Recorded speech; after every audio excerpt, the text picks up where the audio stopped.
नमस्ते। मैं हूं संजय दीक्षित और आप देख रहे हैं दी जयपुर डायलॉग्स। वो पद गया जी, पद गया जी, पद गया। वो कौन है जो भागता ही रहता है? वो कौन सा वीर है? वो कौन सा बहादुर सिख है? वो कौन सा बहादुर सरदार है जो हर वक्त भागता ही रहता है? आपको पता है वो कौन है? उसका नाम है अमृतपाल सिंह संधू। और वो जो खालिस्तान की जो एक वर्चुअल स्टेट है, जो ब्रैम्पटन से और सरे से और साउथ हॉल से चलती है और क्रेगी बर्न से भी चलती है, वो जो है उसका बहुत बड़ा सरदार है, सेनापति है। महाराजा रंजीत सिंह की तरह वो खालिस्तान बनाने आया है, जिसमें लाहौर नहीं होगा, जिसमें ननकाना साहब नहीं होगा, जिसमें पेशावर नहीं होगा। उसमें क्या होगा? उसमें जोधपुर होगा, जैसलमेर होगा, नागौर होगा, नैनीताल भी होगा, किच्छा होगा, ऊधम सिंह नगर होगा, सब कुछ होगा, लेकिन लाहौर नहीं होगा। ये जो कायर हैं खालिस्तानी, इन खालिस्तानी कायरों का जो सबसे नायाब जो एग्ज़ाम्पल है, जो उदाहरण है, जिसको देख के इनको पहचाना जा सकता है, वो ये है कि इनके नक्शे में करतारपुर साहिब तक नहीं होता। तो भाई ये फज रहा था, ये भाग रहा था, एक बार फिर से भाग रहा था, भागने में एक्सपर्ट हो गया है। पहले जो है वो जलंधर के पास से भागा, और उसके बाद अब जो है वो भाग रहा था कहाँ से? कह रहे हैं कि साहब फगवाड़ा से जलंधर भाग रहा था, बीच में पुलिस ने उसका पीछा किया और वो फिर किसी साइड लेन में जाके और कहीं किसी गुरुद्वारे के सामने रात के अंधेरे में छुप के भाग गया। क्या एक्सपर्ट है भागने में, है ना? पहले दुबई से ट्रक चलाता था, तो वह ट्रक ड्राइवर को भागने का एक्सपीरियंस अच्छा होता है क्या, ये मुझे पता नहीं, क्योंकि दुबई में तो मुझे बताया गया है कि ट्रक ड्राइवर जो है वो सीधे सीधे उनको चलना पड़ता है, उल्टे पुल्टे चलते हैं तो चालान हो जाता है। तो ये वहाँ चलते चलते अचानक इसको कुछ सूझी और ये कूद के यहाँ आ गया। आईएसआई ने इसको फंडिंग कर दी। आईएसआई ने देखा कि इसकी शक्ल मिलती है कहीं पिंडरा वाले से, तो इसको किसी तरह से तैयार करके ट्रेनिंग करके और इसको यहाँ भेज दिया। भेजने के बाद इसके जो है हौसले बहुत बुलंद हो गए। पूरा जो टेम्पलेट थी वो आईएसआई ने बना के दिया।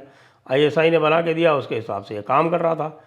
धंधे चला रखे थे, ड्रग एडिक्शन सेंटर के नाम पर बच्चों को, यूथ को रिक्रूट करके और उनसे अपनी खालसा फोर्स बना रहा था, आनंदपुर खालसा फोर्स, AKF।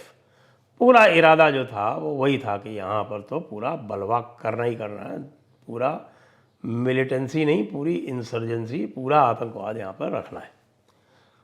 लेकिन गुर्दा भी तो चाहिए भाई, और जिगर नहीं, गुर्दा नहीं, दिल नहीं, कोई भी जो है बॉडी का पार्ट नहीं, तो करेगा क्या हमारा अमृतपाल? तो भाग छूटा।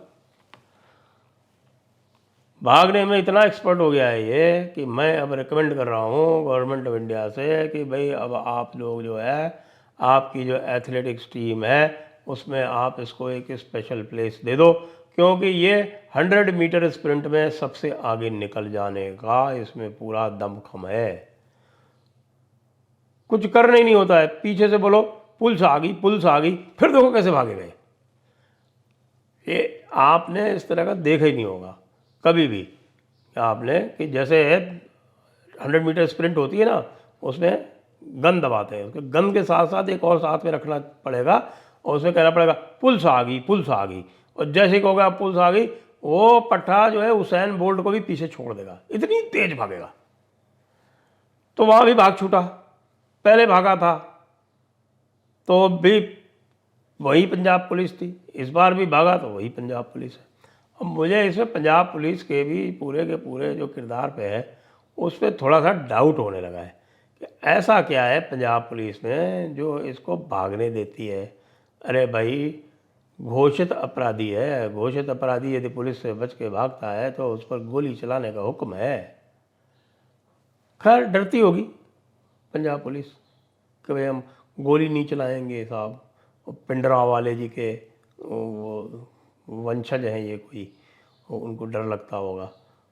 लेकिन पंजाब पुलिस ने पहले इसको भागने दिया वहाँ से, पहले इंस्टेंस में जलंधर नकोदर के बीच से, उसके बाद वो पाया गया कुरुक्षेत्र में। कुरुक्षेत्र का पूरा इसका रूट ट्रेस हुआ, कुरुक्षेत्र में ये ट्रेस हुआ। कुरुक्षेत्र के बाद पंजाब पुलिस ने कह दिया कि इसके उत्तराखंड जाने की संभावना है, उत्तराखंड को अलर्ट कर दिया गया। उत्तराखंड से जाने के बाद में बोल दिया गया कि साहब ये नेपाल भाग गया, वो पज गया। अच्छा, तो नेपाल पज गया तो आपने पूरी दुनिया में ढिंढोरा पीट दिया कि साहब आपने नेपाल से रिक्वेस्ट की और नेपाल से बाहर नहीं निकलने दिया जाएगा। वैसे भी नेपाल की सारी सीमाएं जो हैं वो 3 तरफ तो भारत से घिरी हुई हैं और एक तरफ चीन है।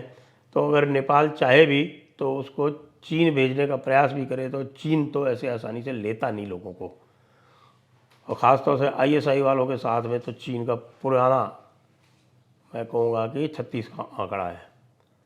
लोग सोचते हैं कि बहुत नज़दीकी हैं, लेकिन चीन वाले जो हैं इनको बिल्कुल महान मूर्ख समझते हैं, इसलिए इनके किसी भी सोर्स को वो एंटरटेन करते नहीं।